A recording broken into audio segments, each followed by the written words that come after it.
Hey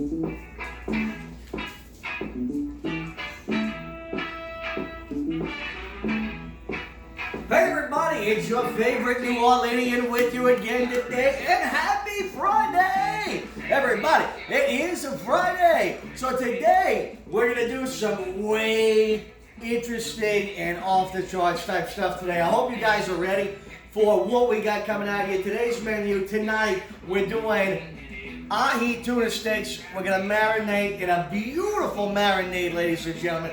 We're then going to take that and we're going to make tonight, we're going to make an asparagus risotto that's to die for. Okay, so good it's going to make you want to slap your mama twice. Okay, not just once, baby, but I'm talking 2 times. One on each side, you know what I mean? So check it out. Here's what we're going to do right now, folks.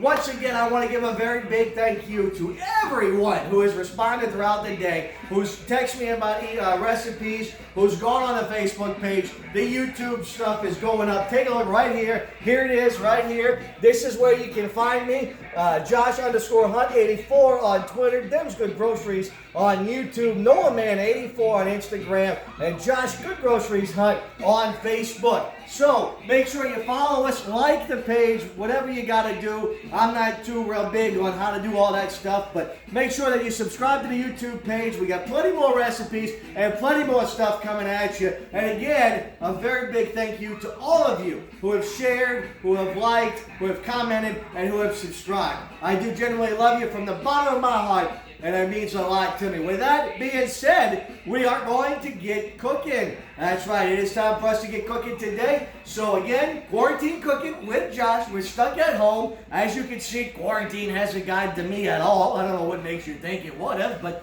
you know, we're still making do. So we're going to get ourselves ready to go here in just a second. So I'm going to change. I'm going to get ready because Lord knows I can't cook in all this. I mean, I possibly could, but nobody wants sequins in their food, right? So what we're going to do, folks, is get ourselves together. Now, I did tell you yesterday, in the past couple of days, folks, I did tell you, we gave some life lessons on some things in my family. So let me get situated in here. Real quick like.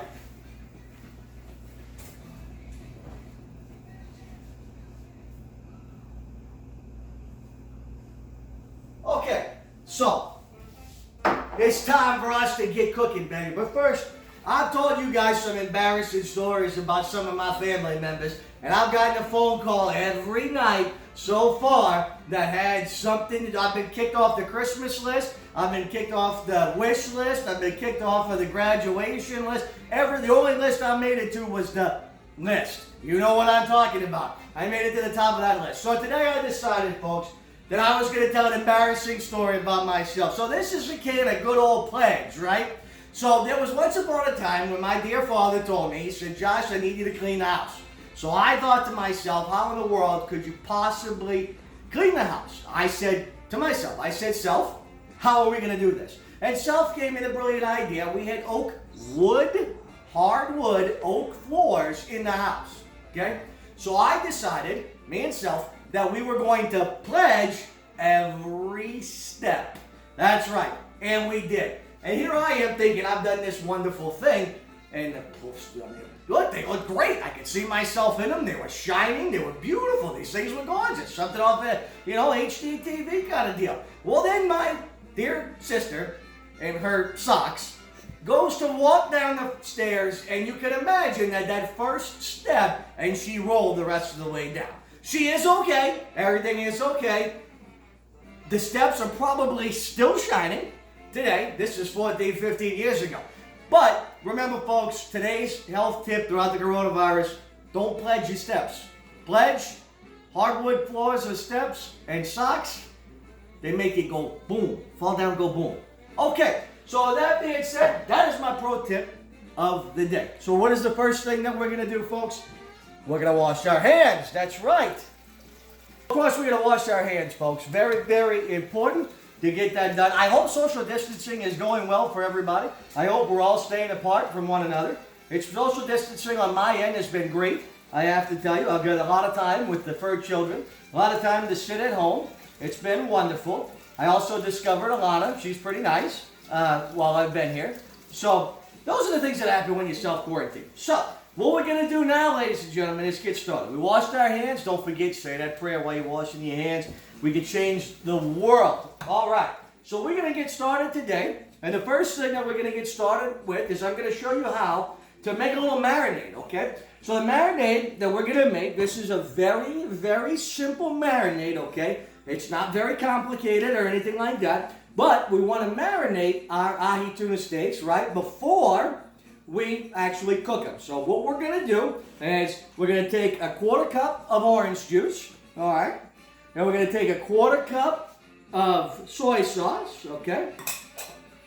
Then we're going to take 1 tablespoon olive oil, like that, okay?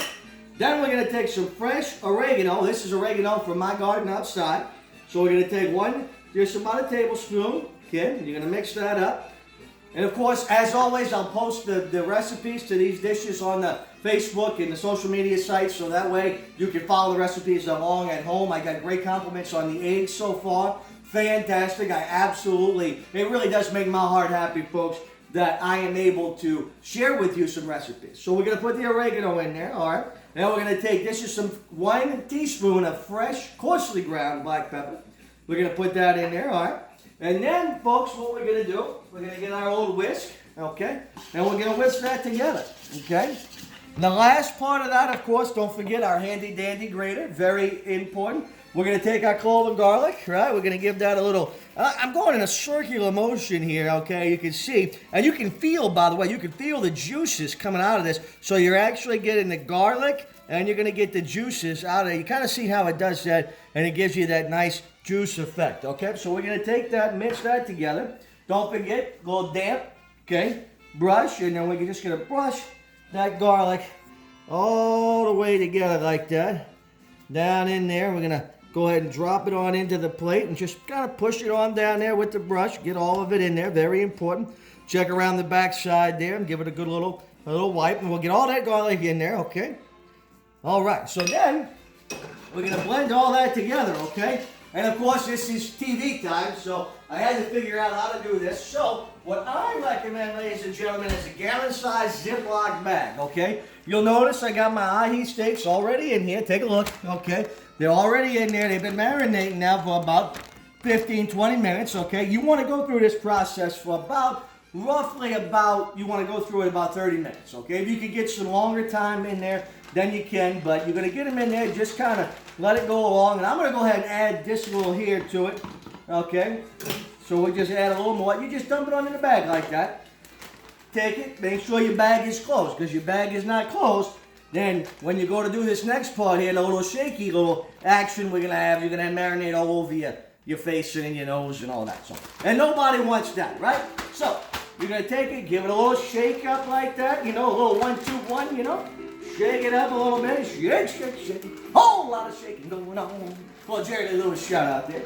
All right. So then, once we get it all shaken up, we're going to put it back in the refrigerator and let it sit there and marinate. You want those flavors to get deep in the crevices of that tuna, baby. That's what I'm talking about. Because we want that thing to just erupt with flavor, okay? I'm talking like a volcano of flavor. That's just going to happen. It's going to be all in. It's just going to be a fiesta in your mouth. You're going to go, holy cow, Josh was right.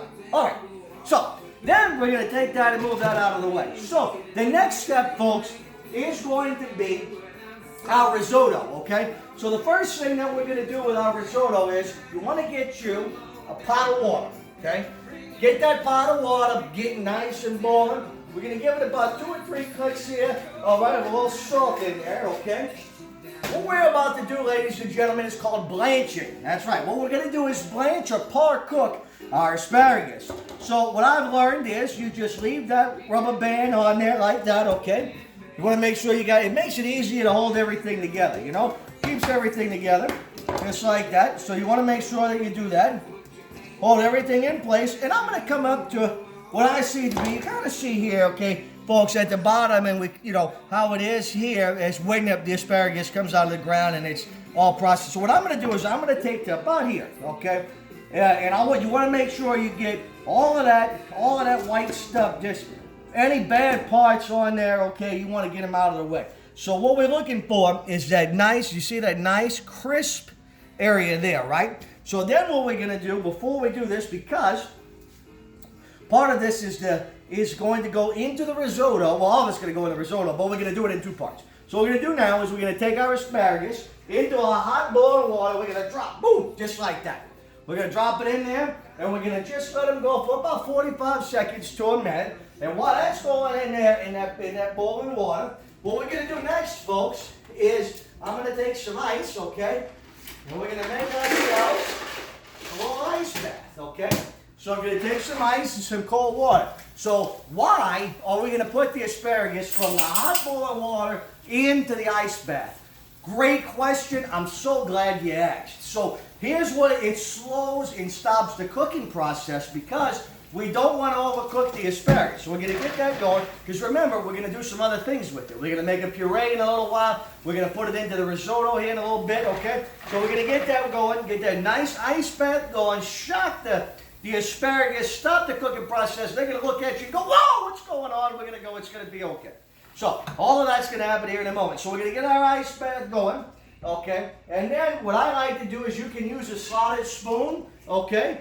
Is a good trick in the trade. But I'm going to tell you right now, folks, that the most universal tool in the kitchen is these bad boys right here. And I don't care what you say, everybody that holds a set of these, you got to test them to make sure they work before you use them. You give them a little click, click.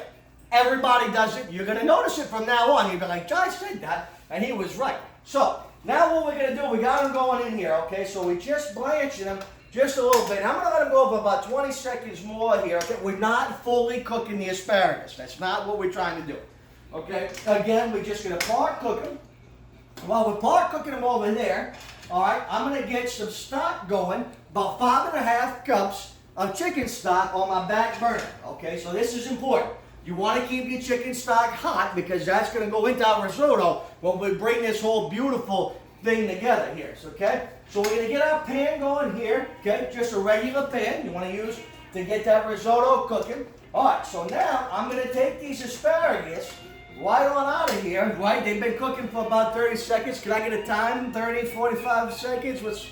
All right, the time check guy says it's been cooking long enough. So what we're going to do now, all right, is we're going to let them go. One of the reasons, too, that we want to let them do it, because we're going to save some of this blanching liquid here that we created, because what's happening right now is that water is picking up the flavor of the asparagus. So it's going to be very good, asparagus flavored water. You guys are something else, man, I tell you. So what we're going to do is we're going to take them on out of there, and we're going to put them in here and reserve just about a cup or so of the actual blanching liquid, and I'm going to show you in a minute what we're going to do with that. So what we're going to do now is go ahead and turn our heat off, and we're going to pull the asparagus out, and we're going to go straight from this pot, and you'll start to smell it, by the way.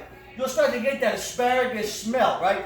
You know, you guys turn that smell-o-vision on, hit that button, you get that smell. So once you get that, we're going to go, boom, right into the water, okay? So we're going straight here. Take a look now, I'll show you here. We're going to go straight from that pot right into the ice bath, okay? And yeah, like I said, we're shocking those guys. We're telling them, hey, whoa, stop cooking. All right, we're going to get them in there, and we're going to shock them, okay? So once we get them in the water, which is very important, all right? And again, you don't want them to soak in there for too long, all right? Because we don't want to do that either. We don't want them to soak in there for too long, all right? Get them in there. We're going to let those do that. And now, I want to show you, guys, here.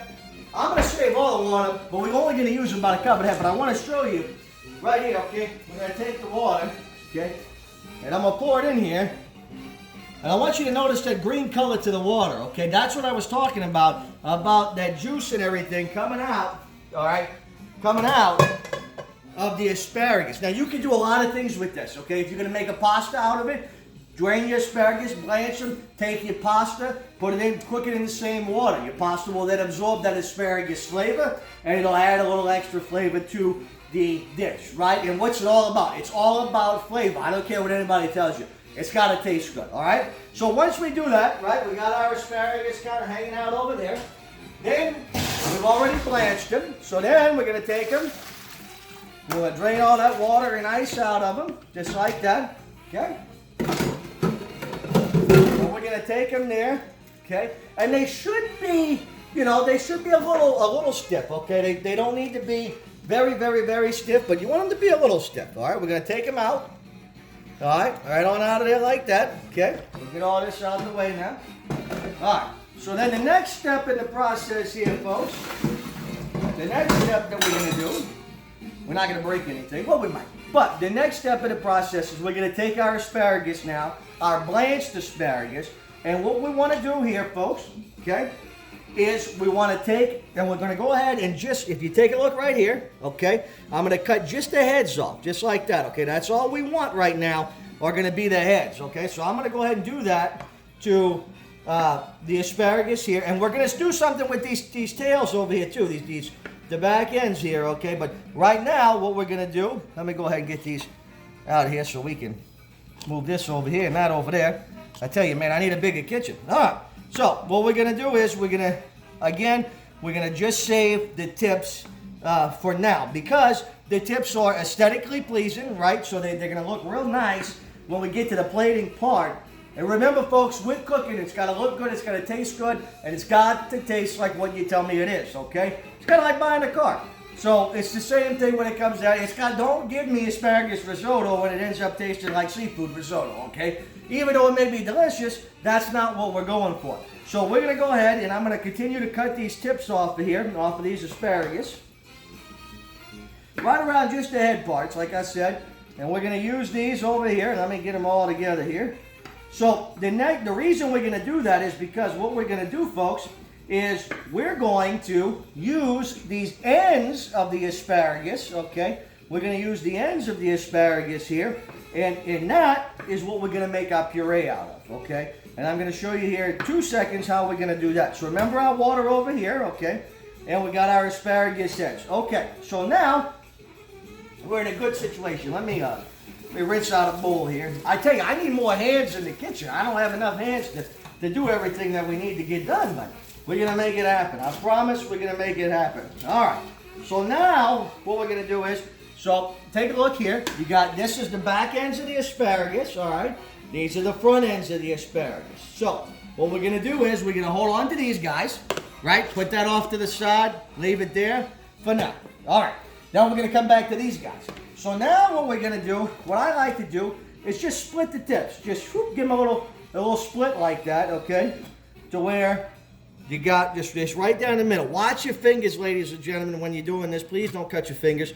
It is very important. Always use the claw method. The claw method, ladies and gentlemen, when cooking, okay? This way, you're going to run down the side here. If you do this, we're going to take a tip of the finger off. With the claw method, just like this, hold on to it. Any which way you're going to do it, I'm going to use it this way, hold on to it, and then just give it a little slice right down the middle like that, okay? And we're going to split them, all right? So once you get them all split and you get all of that together, we're going to go over to the blender, the food processor here, the blender. All right, we're going to take in the blender, and all I'm going to do right now is we're going to take these and we're going to dump them in there. Boom, just like that, okay? Very, very simple. And then I'm going to come over here, and we're going to give it a little puree, okay? And this is going to take a second, all right, for it to all blend together. So that's why we kept our liquid, because we're going to bring our liquid over. And right here at the top of the blender. Y'all see that? Can you see that? How that's making that puree like that?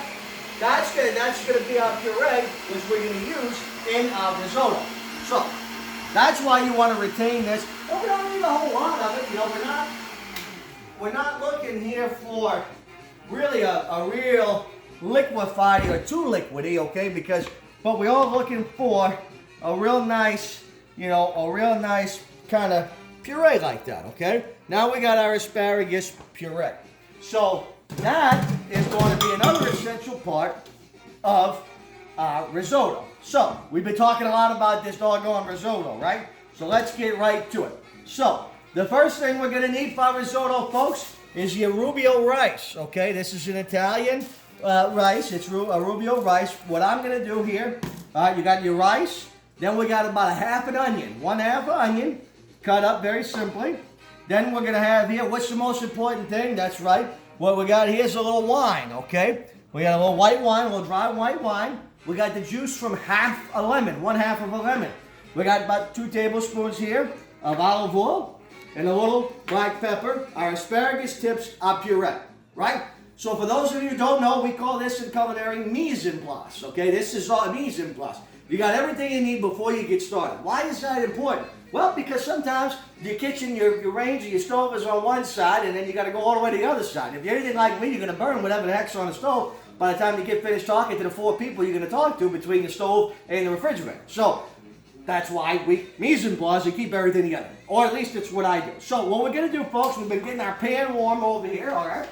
So I'm going to switch the pan over, okay?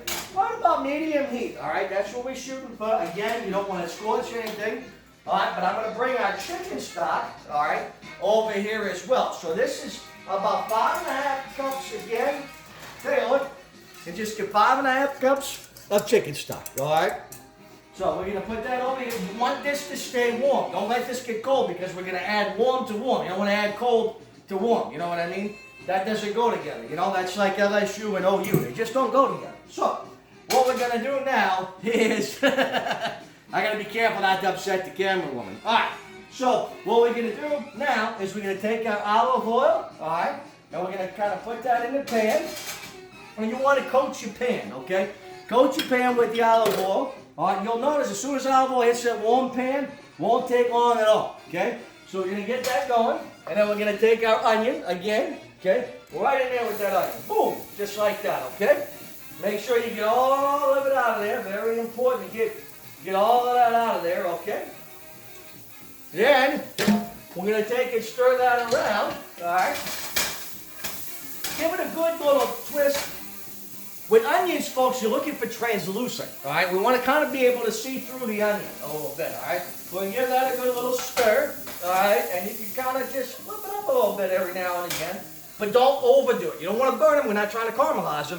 We're just trying to really kind of saute them down in there, all right?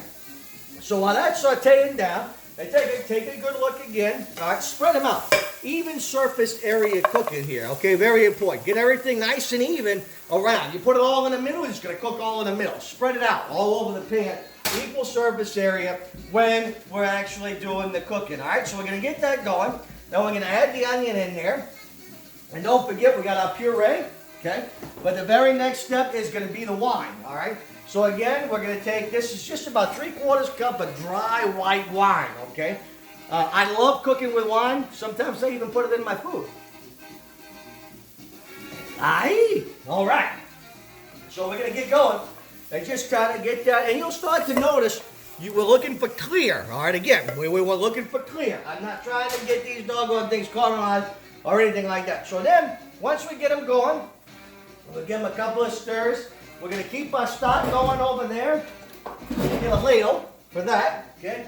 Because we're going to need that in a second. So get a ladle going for that. Get your wine set up and ready, all right? And we're going to do this for about 1 to 2 minutes, okay? 1 to 2 minutes. We're going to let that onion go, okay, until they become translucent, all right? And then what we're going to do is we're going to add the wine. So we're going to get that going, just like that, okay?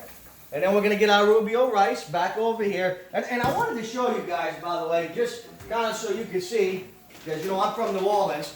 But this is what you're looking for. Take a good close look at that. That's what you want right there, is to make sure you have that, okay?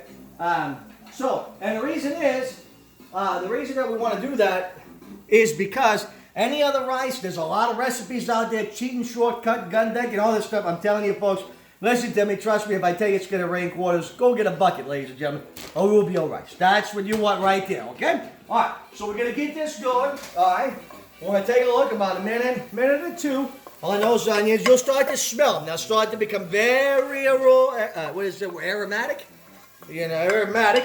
You're going to start getting that aroma. Once you start getting that aroma, we're going to add our Rubio rice, all right? And again, we want to stir everything. Now, what we're trying to do now is we want to blend the onion with the rice and with the oil. We want to get everything nice and coated, okay? When we come back over here, back to the stove, get it all nice and coated. Very, very important, okay? You want to get it coated, and we're going to let that cook. Now, be very careful with this. This is why I suggest you don't cook on high heat. The reason you don't want to cook on high heat is because you'll burn the rice. So, again, medium heat. We're just going to stir it around. Our onions are looking translucent. We're going to go for about another 60 seconds or so on that, all right? So then what we're going to do, after we kind of Let it stir around a little bit. Let it soak up because the onion's also releasing some juices as well. So the rice is going to pick up the oil. It's going to pick up the onion flavor. The more flavor, the better. You can't have enough flavor. I'm telling you, you can't do it. It's just the flavor is this is so good. And the thing is about this is you can add anything. You can do mushrooms. You can do seafood. You can do all sorts of different risottos. All you really got to do is change your stock and change the ingredients that you're putting in there. So, for instance, in this case, I'm using a chicken stock. If I was going to do a seafood, I'd use a seafood stock, right? And so forth and so on. We'd add some shrimp, lobster, clams, whatever you want to put it. You really could go any direction you want with this. And that's one of the reasons why I personally love to make risotto, because risotto is just a wonderful thing. So, anyway, we're going to get that going. Once we start, you'll start to notice, where you'll start to see the onions are starting to get kind of a little bit of that brownish color, right? So what I'm going to do now is I'm going to crank up the heat just a little bit. Not a whole lot, not that much, right? So we're going to crank it up. What that's going to do is that's going to get that pan hot, because the next thing we're going to do is put the best ingredient, and that's that white wine. Dry white wine. That's going in next, okay? So what we're going to do is we're going to get that heat going just a little bit to where you kind of, oh yeah, it's talking to me. Yep, it's going to tell you when it's ready. I promise. You're going to start hearing these little snap crackle pops, kind of like the Rice Krispies. That's them telling you, hey, we're ready to start drinking. So we're going to listen for that. Oh yeah, we're getting close. So then what we're going to do, bring that heat up just a little bit. Then I'm going to go ahead and I'm going to add my wine. All right. Oh yeah. Oh, that's beautiful. Now, basically what we're doing to cook this is we're letting the rice absorb all the liquid, okay? That's bottom line, that's what we're going to do, because once the rice absorbs the liquid, right, like rice does, it's going to be done. But it's going to absorb a lot of liquid. So we're going to put that wine in there, and I'm going to let that wine kind of cook down in there. Once it's absorbed, and this is important because you will burn it, okay? So once it's absorbed, okay, once the rice absorbs the liquid, you got to continue to add liquid until you're done, okay? Very important. If you let it sit in there, ladies and gentlemen, it's going to burn. You're going to be done. You got to start over, okay? There's no fixing it after that, all right? So you're just going to give it a little, and you can kind of see, all right, how it's starting to absorb it, okay? And it's going to, and if you can, you'll start to smell it, okay? Because you're burning off the wine as well, all right? So, you know, a little bit of Justin Wilson here, but he used to say a little bit of wine for the recipe, and a little bit of wine for the chef. So we're going to let that cook. All right.